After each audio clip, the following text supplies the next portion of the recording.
আমার বাবা এদের স্বাধীন করেছে, আমরা এদের স্বাধীন করেছি, অতএব আমরা রাজার সন্তান, আমরা হলাম উচ্চ বংশীয় ছাগল, উচ্চ বংশীয় গরু, আর আমরা যারা 18 কোটি জনগণ আছে আমরা সব হইলাম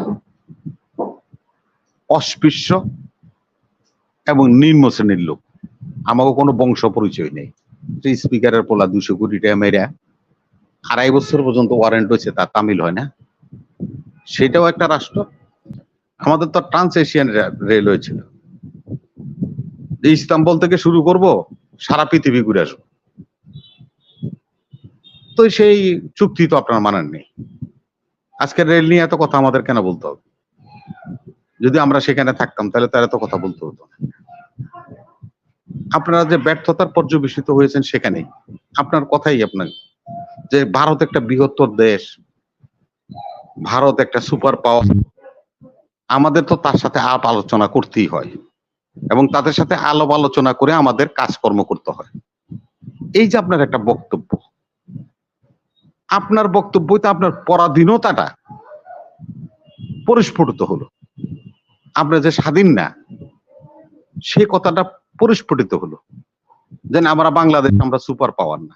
আরে ভাই, আমরা তো সুপার পাওয়ার ছিলাম, সুপার পাওয়ার ছিলাম না?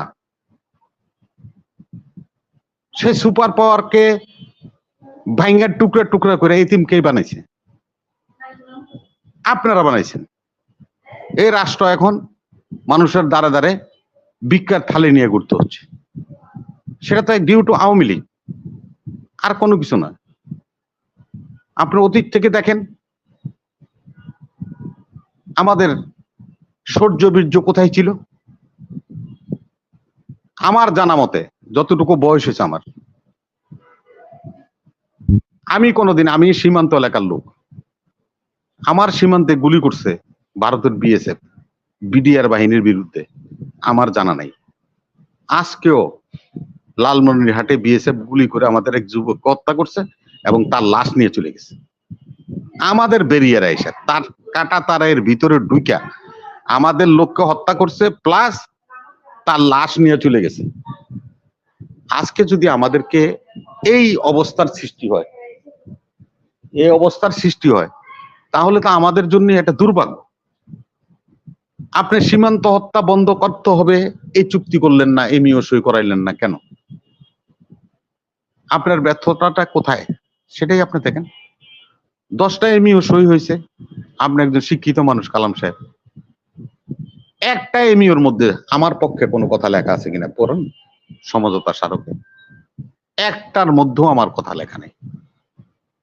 তাহলে আপনি কি নিয়ে আসলেন? এই জন্য আমাদের জনগণ বিরোধিতা করছে, বিরোধী দল বিরোধিতা করছে। আজকে দুর্নীতি কোথায় যা উঠছে সোপান, দুর্নীতি নিয়ে অনেক কথা বলেন, দর্শকরা একটা প্রশ্ন করছে আপনাকে, 2-3 জন দর্শক এই প্রশ্নটা করছে এবং আপত্তি উত্থাপন করছে।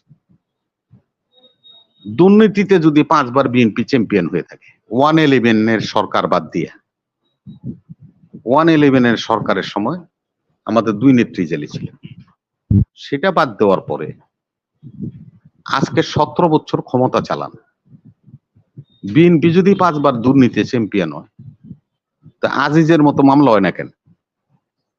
বেনজিরের মতো মামলা হয় না কেন? কোন এমপি মন্ত্রী,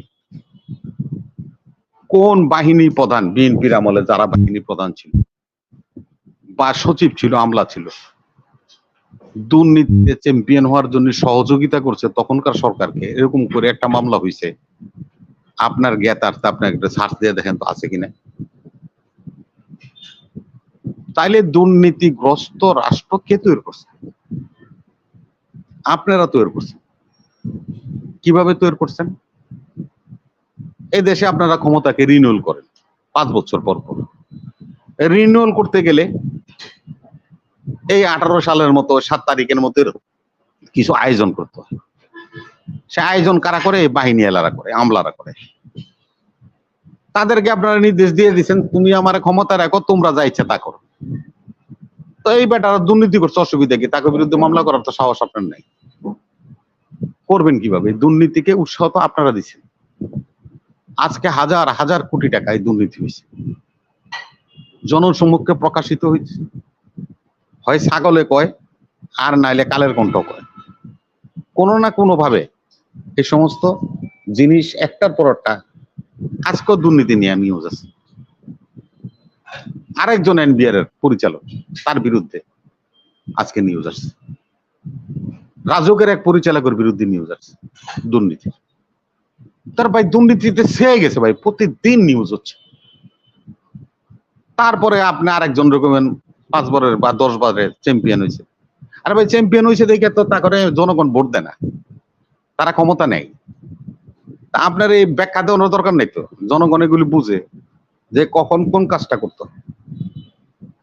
আজকে আপনি বলছেন চীন এবং ভারত বৈরী রাষ্ট্র দুইটা। হ্যাঁ, এটা সর্বজন স্বীকৃত, চীন এবং ভারত বৈরী রাষ্ট্র।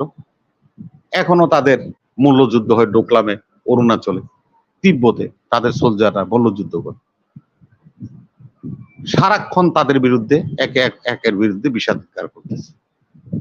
তাহলে আপনি তাদেরকে বন্ধু বানাইতে যাচ্ছেন। ওই এলজারবার থিওরিতে আসতে হয় যে মাইনাস মাইনাসে প্লাস।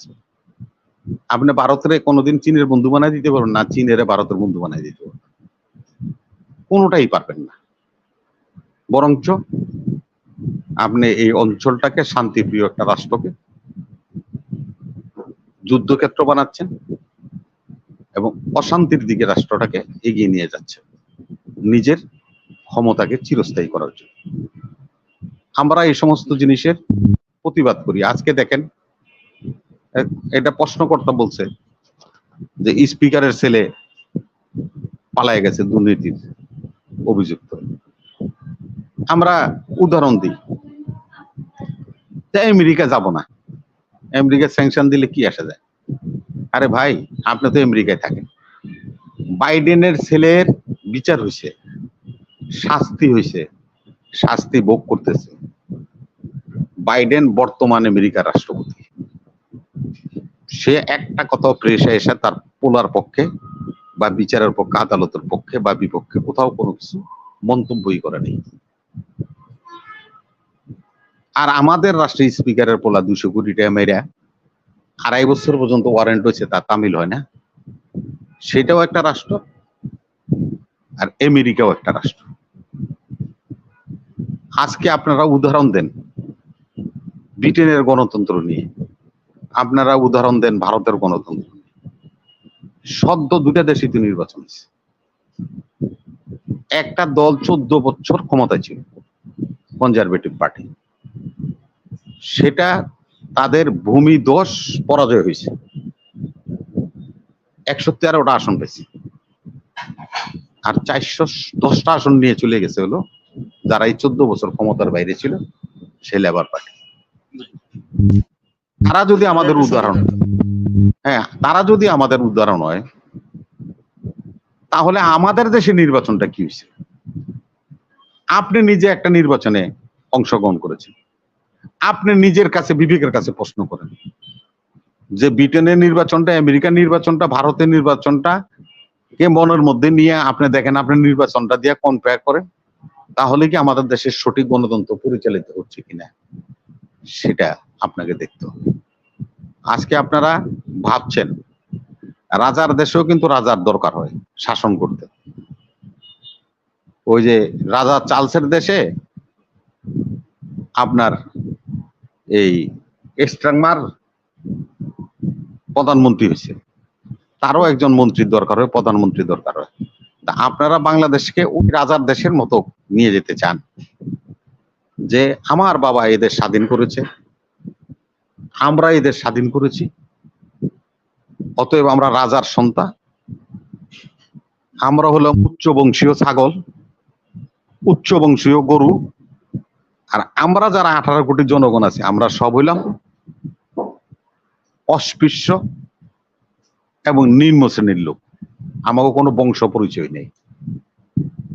আপনারা কেউ আইছেন বাগদাদতে ইসলাম প্রচার করতে এই দেশে, এই মাটিরই সন্তান না? আরেকজন আইছেন বিহার থেকে পলায় এই দেশে, তারা হলো রাষ্ট্র ক্ষমতা চালায় আর তাদের পিছনে বাহাবা তালি দেয় কালামবাইদের মতো কিছু উজবুক লোক আছে। তারা এই যে আজকাল আমরা শুনি, এই যে আমি শেষ করে দিই, এই আজকাল আমরা শুনি যে পিএইচডি নিয়ে ডক্টরেট নিয়ে কথা হচ্ছে। আমাদের দেশে হলো ফুল এইচডি, পিএইচডি না, ফুল এইচডি হয়। তার মানে পাগল হওয়ার জন্য যদি কেউ ইচ্ছা পোষণ করে তাহলে ওই সমস্ত সংস্থায় যায় যারা নামের সাথে ফুল এইচডি লাগাই নিয়ে আসে। এই রাষ্ট্রটা হলো সব জায়গায় বিতর্কিত হয়েছে। আজকে